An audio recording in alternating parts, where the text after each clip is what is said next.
नमस्कार, मैं नियाज खान और आप देख रहे हैं वीआईपी न्यूज। खबरों में आगे बढ़ेंगे, लेकिन इससे पहले इस वक्त एक बड़ी खबर आपको बता रहे हैं। जहां इस वक्त की बड़ी खबर, बिहार में कोरोना के बाद ब्लैक फंगस का कहर लगातार जारी है। इस वक्त की बड़ी खबर आपको बता रहे हैं, जहां बिहार में कोरोना के बाद ब्लैक फंगस का कहर लगातार जारी है। बिहार में ब्लैक फंगस से 36 मरीजों की अब तक मौत हो चुकी है।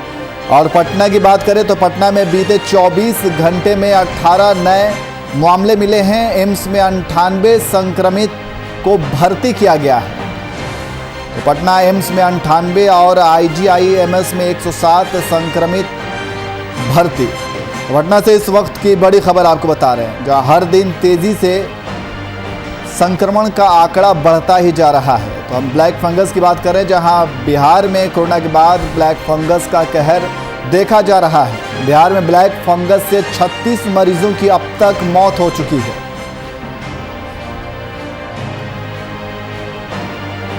और इसी खबर पर अधिक जानकारी के लिए हमारे वरिष्ठ संवाददाता शशांक दुबे हमारे साथ लाइव जुड़ गए हैं।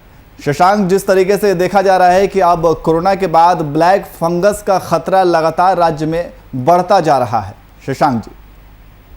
देखिए, बिल्कुल जो म्यूकोरमाइकोसिस है वो पूरी तरह से फैल रहा है कहें, और उसके तमाम नए मरीज, संदिग्ध मरीज भी और नए मरीज भी, वो बहुत बड़ी संख्या में सामने आ रहे हैं। देखिए, कल शाम तक का अगर आंकड़ा देखा जाए, या चूंकि आज OPD नहीं खुला अभी तक, कल शाम तक देखा जाए तो सबसे ज्यादा जो IGMS है, पटना का IGMS, वहाँ करीब 100 के करीब बेड है। फंगल जो वार्ड है 100 बेड है, लेकिन वहाँ आज कल की स्थिति थी कि 107 मरीज थे, यानी 7 मरीज सरप्लस थे।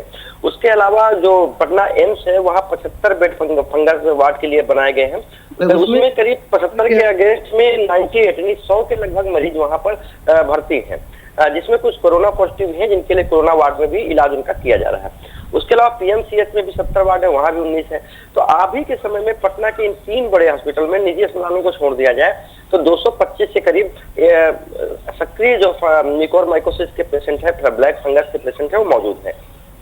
उसके अलावा देखा जाए कि जो OPD है वहाँ करीब सिर्फ मैं अगर PMCH एम्स की OPD की बात करूँ तो 30 से 40 मरीज आ रहे हैं ऐसे, जिनमें या तो म्यूकोरमाइकोसिस डिटेक्ट हो गया है या फिर उनके पास सिम्टम्स है, सिम्टोमेटिक। तो तमाम लोग, चाहे वो IGMS हो, एम्स, PMCH तो कुछ कम जा रहे हैं क्योंकि वहाँ कोविड के पेशेंट ज्यादा है।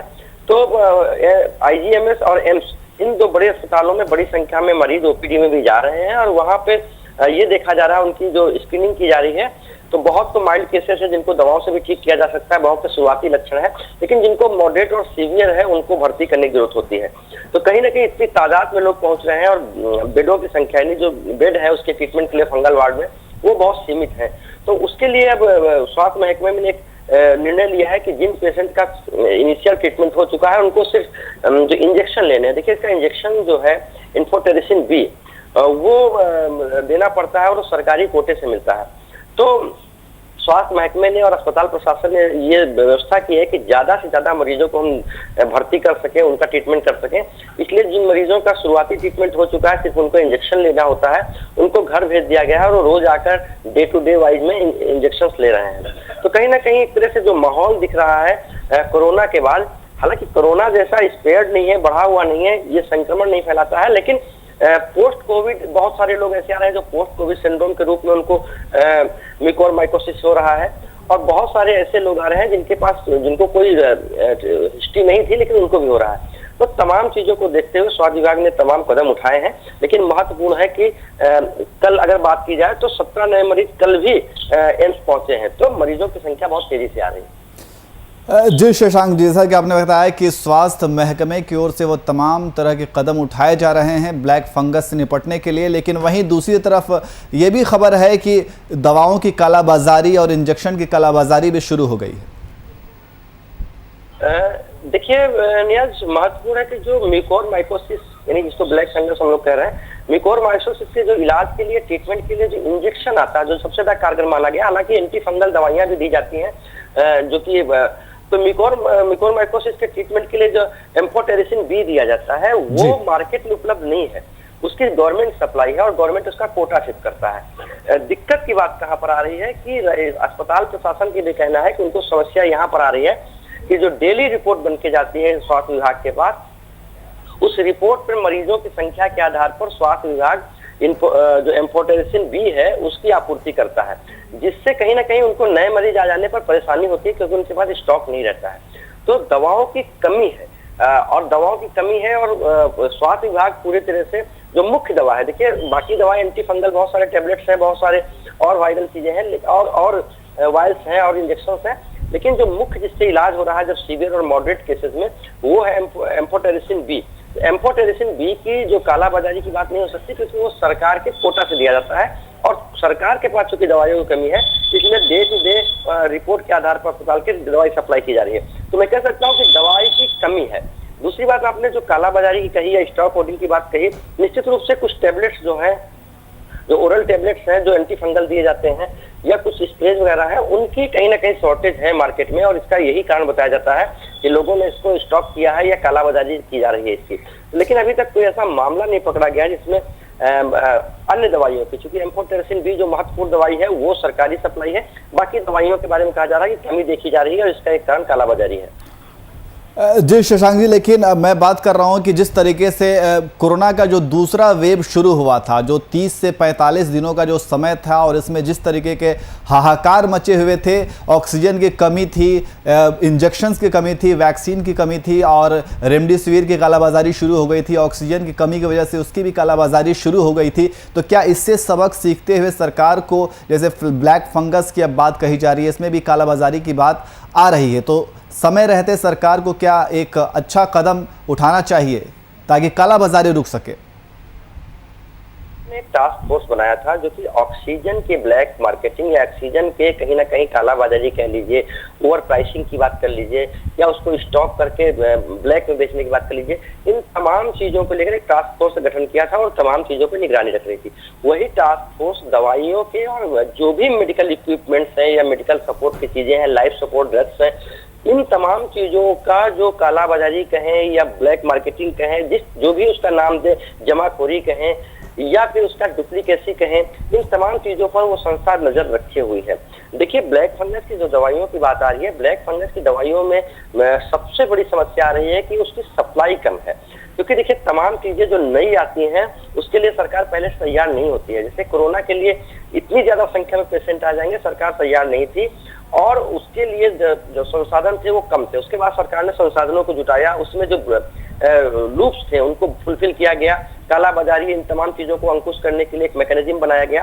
तो उन मैकेनिज्म का फायदा जरूर ब्लैक फंगस में म्यूकोरमाइकोसिस के ट्रीटमेंट में मिलेगा, लेकिन उस स्केल में म्यूकोरमाइकोसिस नहीं है जिस स्केल में कहीं ना कहीं कोरोना था। लेकिन महत्वपूर्ण है कि कोरोना की जो दवाइयां हैं उसकी कमी है, ये बहुत महत्वपूर्ण है। ये तमाम अस्पतालों के डॉक्टर कह रहे हैं तो उनके पास जो नए मरीज आ जाते हैं उसको उसी दिन ट्रीट करने के लिए उनके पास इंजेक्शन नहीं होते हैं, जबकि उनको तत्काल इंजेक्शन की जरूरत होती है, तत्काल लाइफ सेविंग ड्रग्स की जरूरत होती है, क्योंकि ये फंगल इन्फेक्शन है। एक दिन छोड़ने पर काफी फंगस बढ़ जाता है, फंगस उसको चढ़ने लगता है ऊपर, कभी कभी साइनस से निकलकर वो आंखों से होते हुए ब्रेन तक जाने की कोशिश करता है।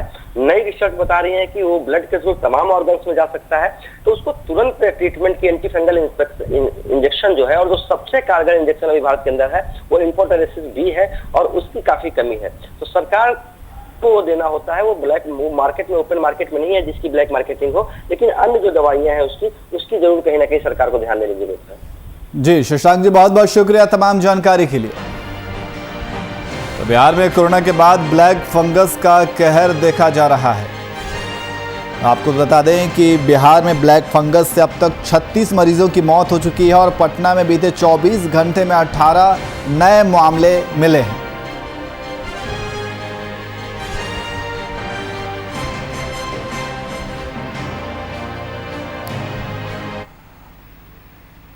वहीं गिरिडीह में बीजेपी नेता सह पूर्व सांसद डॉक्टर रविंद्र कुमार राय ने गांवा प्रखंड के पेहरा में एक प्रेस कॉन्फ्रेंस का आयोजन किया। इस दौरान उन्होंने भारत सरकार की ओर से दी जा रही कोरोना वैक्सीन को पूरी तरह से सुरक्षित और कारगर बताया और साथ ही सभी लोगों से वैक्सीन लेने की अपील की। दुखद घटना है। आज मैं पेहरा आया हूँ। हमारे भारतीय जनता पार्टी के वरिष्ठ इस क्षेत्र के कार्यकर्ता, पूर्व मंडल अध्यक्ष और मेरे प्रतिनिधि भी रहे हैं।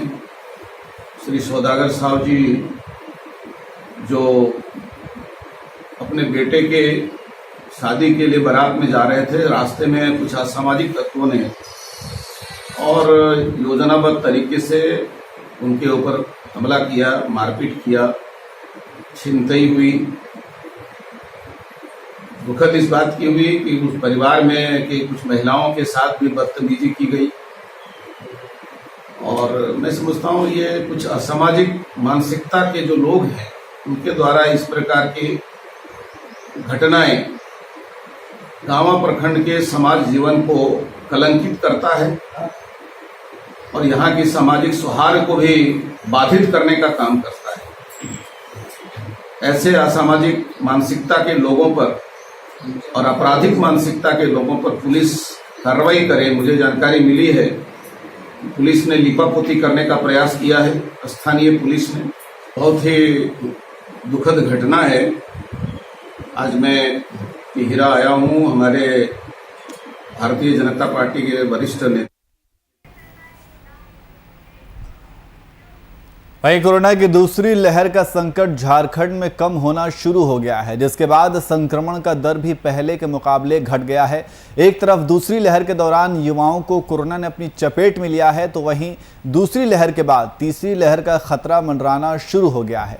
इस तीसरी लहर में अब बच्चों पर अब निशाना साधा है और बच्चों ने अपनी चपेट में लेने शुरू कर दिया है। जैसा कि इस तीसरी लहर का प्रभाव झारखंड के साथ साथ कई अन्य राज्यों में भी देखने को मिल रहा है। इसे देखते हुए राज्य के स्वास्थ्य मंत्री बन्ना गुप्ता ने कोडरमा के सदर अस्पताल में 20 पाइपलाइन ऑक्सीजन बेड युक्त child friendly dedicated paediatric ward and dedicated Covid health centre का ऑनलाइन उद्घाटन किया। हैं और जो वैज्ञानिक या जो वरीय चिकित्सक हैं जिन लोग के माध्यम से ये संवाद आ रहे हैं कि संभवतः तीसरे चक्र की भी बात कही जा रही है, तो निश्चित तौर पर इसके विरुद्ध में जो और उसमें विशेष करके बच्चे और अल्पवयस्क जो लोग हैं उस पर ज़्यादा इसके कुप्रभाव पड़ने की बात है। तो उसी को लेकर हम लोग तैयारी कर रहे हैं और माननीय मुख्यमंत्री जी ने अभी 1000 डॉक्टरों के साथ वेबिनार भी आयोजित किया था। निश्चित तौर पर जो आशंकाएं हैं और जो वैज्ञानिक या जो वरीय चिकित्सक हैं जिन लोग के माध्यम से ये संवाद आ रहे हैं कि संभवतः तीसरे चक्र की भी बात कही जा रही है। वहीं कोरोना के तीसरे लहर के संकेत और उससे बच्चों पर पड़ने वाले दुष्प्रभाव की आशंका से निपटने को लेकर गिरिडीह जिला प्रशासन ने तैयारी शुरू कर दी है। इस कड़ी में गिरिडीह के बरमोरिया कोविड सेंटर में 20 वेंटिलेटर बेड का चाइल्ड फ्रेंडली कोविड वार्ड बनाया गया है, जिसका उद्घाटन गिरिडीह विधायक सुदिव्य कुमार सोनू ने civil surgeon doctor Siddharth Sanyal की मौजूदगी में की। इस चाइल्ड फ्रेंडली वार्ड को आकर्षक रूप से सजाया गया है, जिसमें मनोरंजन के लिए भी कई साधन उपलब्ध कराए गए हैं, जिससे बच्चों को बीमार अवस्था में भी घर जैसा माहौल मिल सके। एक छोटा सा हम लोग कॉर्नर बना है, इसमें लाइब्रेरी है, कुछ गेम्स हैं और बच्चों का जो थोड़ा कलर बुक्स है, कहानी है और कुछ खिलौना है, सॉफ्ट टॉयज है, बच्चे यहाँ आकर के देख सकते। जिले के उपायुक्त, स्वास्थ्य विभाग की टीम, इंजीनियरिंग डिपार्टमेंट के लोग, हमारे सहयोगी साथी, ये तमाम मिलकर इस बात के लिए प्रतिबद्ध हैं कि कोरोना की तीसरी लहर से पहले जिला मुख्यालय में 300 ऑक्सीजन सपोर्टेड बेड होंगे। इन 300 ऑक्सीजन सपोर्टेड बेड से उस तीसरी लहर का गिरिडीह जिला मजबूती के साथ मुकाबला करेगा। ये 300 बेड उन ऑक्सीजन सपोर्टेड बेड्स के अलावे हैं जो हमारे प्रखंड मुख्यालयों में हैं।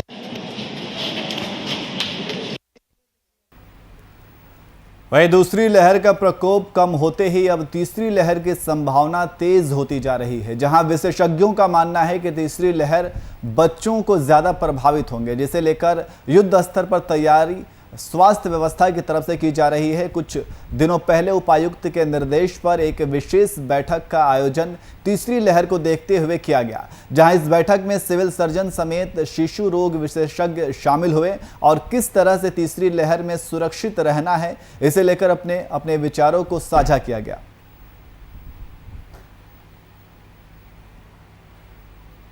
हर को देखते हुए राज्य से दिशा निर्देश प्राप्त हुआ है कि सदर अस्पताल में 20 बेड का पीडियाट्रिक आईसीयू बनाने का हम लोग उसी की तरफ काम कर रहे हैं।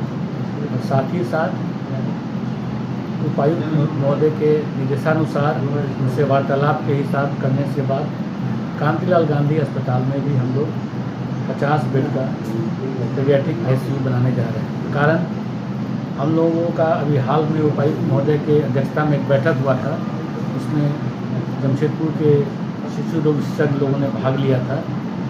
उसमें ये हुआ था कि हम लोगों को 250 से 300 बेड का पीडियाट्रिक आईसीयू की व्यवस्था जमशेदपुर में करनी है।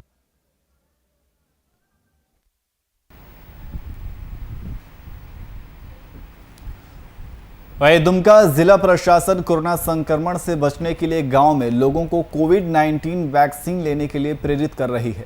वहीं सुदूर ग्रामीण क्षेत्रों में लोगों को वैक्सीन के प्रति जागरूक कर वैक्सीन लेने के लिए विशेष शिविर का आयोजन भी किया गया है।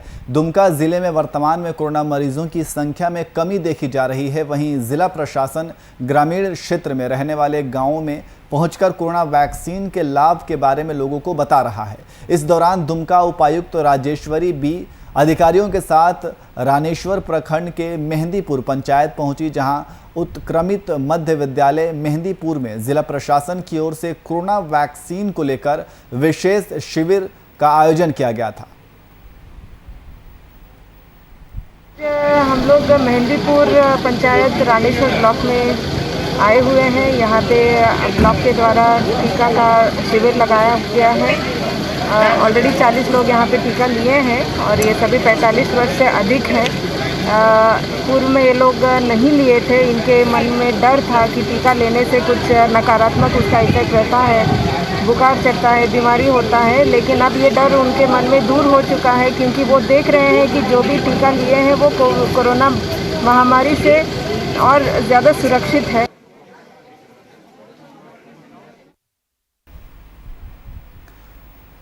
वहीं जेएमएम ने बीजेपी विधायक दल के नेता बाबूलाल मरांडी और बीजेपी नेताओं पर कई गंभीर आरोप लगाए हैं। पार्टी महासचिव सुप्रियो भट्टाचार्य ने राजधानी रांची में एक प्रेस कॉन्फ्रेंस का आयोजन कर बाबूलाल मरांडी को घेरे में लिया। सुप्रियो भट्टाचार्य ने क्या कुछ कहा, सुनिए।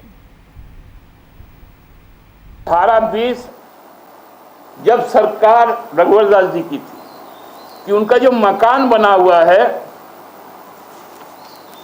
वो मकान एसपीटी सप्लीमेंट्री प्रोविजन एक्ट 1949 के धारा 20 एवं 42 का उल्लंघन करके मकान बना हुआ।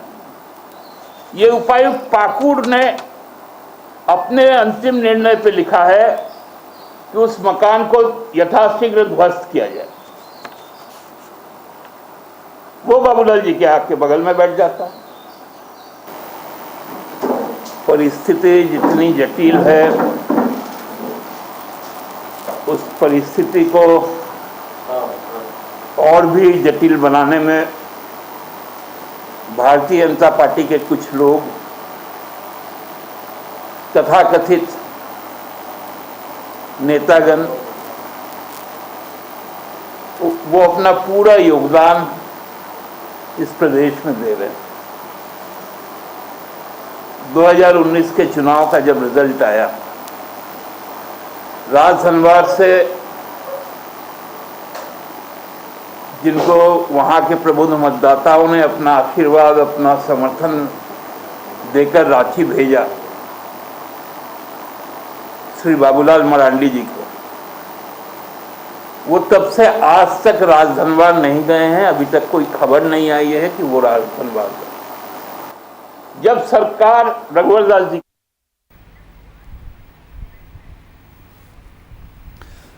और इसी खबर पर अधिक जानकारी के लिए हमारे संवाददाता अभिनव कुमार हमारे साथ लाइव जुड़ गए हैं। अभिनव, जिस तरीके से अब ये देखा जा रहा है कि झारखंड में लगातार सत्ता पक्ष और विपक्ष के बीच राजनीतिक जो आरोप प्रत्यारोप का दौर है लगातार जारी है। अब जेएमएम ने बीजेपी के ऊपर कई गंभीर आरोप लगाए हैं। अभिनव। देखिए रिहाज की पिछले 1.5 महीने का क्या सीन था जब अप्रैल के दूसरे माह से कह सकते हैं कि यानी दूसरे सप्ताह से जो कोरोना वायरस किस तरीके से राज्य में बढ़ा था, उसके बाद आप देखिए कि राजनीतिक गतिविधियां बिल्कुल ही बंद नज़र आ रही थी। पिछले 1.5 महीने में देखेंगे तो कुछ एक मामले राजनीतिक के देखने को मिल रहे थे और मुख्य रूप से राजनीतिक जो चहलकदमी थी बिल्कुल ही बंद थी। लेकिन जैसे ही कोरोना के केसेस खत्म हो गए, अब जो आंकड़े हैं वो कम होने लग रहे हैं। ऐसे में अब राजनीतिक गतिविधियां भी राज्य में बढ़ चली है। आप देखिए कि सुप्रियो भट्टाचार्य ने प्रेस कॉन्फ्रेंस किया है। दरअसल मैं पीछे जाना चाहूँगा निहाज, आपको बताना चाहूँगा कि बीजेपी यानी विपक्ष जो झारखंड सरकार में, अगर झारखंड की बात करें तो मुख्य विपक्षी पार्टी भाजपा है, वो प्रेस कॉन्फ्रेंस करके सरकार को घेरने की कवायद करती है। तो दरअसल मामला ये है कि कुछ एक दिन पहले जो है भाजपा ने प्रेस कॉन्फ्रेंस किया था। बाबूलाल मरांडी जो है बीजेपी विधायक दल के नेता है, उन्होंने प्रेस कॉन्फ्रेंस करके जो है पंकज मिश्रा जो कथित तेहरा अभी जो सुर्खियां बटोर रहा है, पंकज मिश्रा को लेकर उन्होंने कई बातें कही है। चूंकि मुख्यमंत्री के प्रतिनिधि है पंकज मिश्रा, तो ऐसे में उसको लेकर जो है सवाल खड़े किए गए हैं। चूंकि पंकज ऐसे बाबूलाल का आरोप है कि कई गतिविधियों में उनका नाम है, कई आपराधिक रिकॉर्ड है, तो उनके ऊपर सीबीआई जांच करवानी चाहिए। साथ ही साथ रूपा तिर्की के मामले में भी बाबूलाल मरांडी ने भी कहा कि सरकार इस पर निष्पक्ष तरीके से काम नहीं कर रही है, सीबीआई जांच की मांग कर रहे हैं, उस पर काम नहीं किया जा रहा है। तो इन तमाम विषयों को लेकर जो है बाबूलाल मरांडी ने प्रेस कॉन्फ्रेंस किया था। अब उसका जो है पलटवार किया है झामुमो के केंद्रीय महासचिव सुप्रियो भट्टाचार्य ने। आप देखेंगे निहाज की जब भी बीजेपी प्रेस कॉन्फ्रेंस करती है उसके बाद जो है झामुमो का प्रेस कॉन्फ्रेंस होता है और पलटवार किया जाता है। दरअसल प्रेस कॉन्फ्रेंस में बातें यह की गई है कि रघुवर सरकार के कार्यकाल में कुछ एक नाम सामने आ रहे थे। अंकुश राज का नाम सामने आ रहा था, मुंगेरी लाल का नाम सामने आ रहा था, उसको लेकर बाबूलाल मरांडी ने जो है बातें कही थी। लेकिन अब देखिए कि क्या स्थिति देखने को मिल रही है कि सुप्रियो भट्टाचार्य ने कहा है कि रघुवर सरकार में इनके आपराधिक मामले देखने को मिल रहे थे, तो कहीं ना कहीं बाबूलाल मरांडी रघुवर दास को गिराने की बात कर रहे हैं। तो ये सब बातें सामने को देखने को मिल रही है। साथ ही साथ अगर हम बात करें तो उन्होंने राजधनवार को लेकर कहा है कि जब से विधायक बने हैं राजधनवार एक बार भी वो नहीं गए हैं, जनता की राय सुनने को नहीं गए हैं, वहाँ पर कुछ काम नहीं किया, ये सब बातें कह रहे थे। तो कहा जा सकता है कि कहीं ना कहीं कटाक्ष किया गया है बाबूलाल मरांडी पर। बाबूलाल मरांडी को खरी खोटी सुनाई गई है। उन्होंने जो है सुप्रियो भट्टाचार्य जो केंद्रीय महासचिव हैं जेएमएम के, उन्होंने कहा कि बाबूलाल मरांडी कुतुब मीनार से कूदने की बात कहते थे, अब वो बीजेपी में जाके कूद गए हैं, उनके पास अब कुछ काम नहीं बचा है, तो वो प्रेस कॉन्फ्रेंस करते हैं ऐसे लोगों के साथ जिनका तार जो है आपराधिक मामले से जुड़े हुए हैं, उनके साथ वो प्रेस कॉन्फ्रेंस करते हैं। तो इसका मतलब क्या है? तो इस तरीके की बातें सामने को देखने को मिल रही थी। और अगर हम प्रेस कॉन्फ्रेंस के मुख्य रूप से बात करें तो रूपा तिर्की का मामला जो गंभीर देखने को मिल रहा है पिछले एक महीने से। अभिनव, मैं भी वही कह रहा हूं कि जिस तरीके से कोरोना के बाद से लगातार सत्ता पक्ष और विपक्ष में जो राजनीतिक आरोप प्रत्यारोप देखा जा रहा है, अभी बीजेपी ने वहाँ पे 7 साल पूरा होने पे सेवा दिवस के रूप में मनाया और इस दरमियान प्रेस कॉन्फ्रेंस में भी जेएमएम जो सरकार में हैं उनके ऊपर कई तरह के आरोप लगाए थे और हॉर्स ट्रेंडिंग का भी मामला उठाया गया था। तो इसको देखते हुए ऐसा लग रहा है कि अब कोरोना के बाद जो राज्य की राजनीति है वो कुछ बदलती हुई नज़र आ रही है।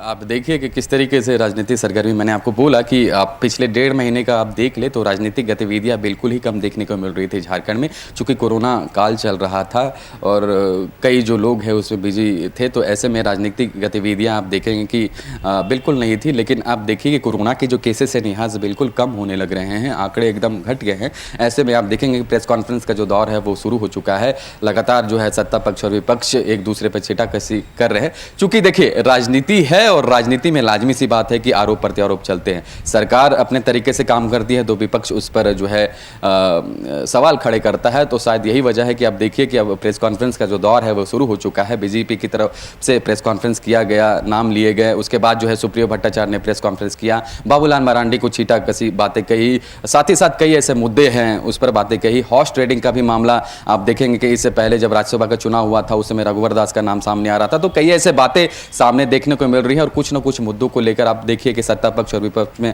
आरोप प्रत्यारोप का जो है दौर अब शुरू हो चुका है। अब एक बात और मैं बता दूं कि प्रेस कॉन्फ्रेंस में यह भी कहा गया है, बीजेपी के जो नेता है और गोड्डा से सांसद है निशिकांत दुबे, उनके ऊपर छींटाकशी की गई है। उन्होंने कहा है, सुप्रियो भट्टाचार्य ने कहा है कि निशिकांत दुबे ऐसे नेता है जो झारखंड पुलिस को भद्दा बताते हैं, उनको गाली गलौज करते हैं, ऐसे में गृह मंत्रालय जो केंद्रीय गृह मंत्रालय उन पर कोई एक्शन ले लेता है। तो इस तरीके की बातें भी सामने देखने को मिल रही हैं, जहां पर केंद्र को लेकर बातें हो रही है, राज्य को लेकर बातें हो रही है। तो तमाम तरह के मुद्दों पर चहलकर्मी अब देखने को मिल रही है और एक दूसरे पर छींटाकशी देखने को अभी सामान्य रूप से अब देखें तो देखने को मिल रही है। और मुख्य रूप से अगर हम प्रेस कॉन्फ्रेंस के जिक्र कर रहे थे निहास, तो रूपा तिर्की का मामला गरमाया हुआ है और पिछले 1 महीने का समय गुजर चुका है और सत्ता पक्ष का कहना है कि SIT की जांच इसमें की जा रही है। SIT की रिपोर्ट आने के बाद जो है हम CBI की ओर बढ़ेंगे। हालांकि अगर आप देखें रूपा तिर्की का मामला पूरा गहराया हुआ है। जो मुद्दा विपक्ष की बात करें तो CBI की मांग कर रहे हैं, उनके परिवार वाले भी CBI की मांग कर रहे हैं, लेकिन सत्ता पक्ष का कहना है थोड़ी कमी है। बहुत बहुत शुक्रिया तमाम जानकारी के लिए।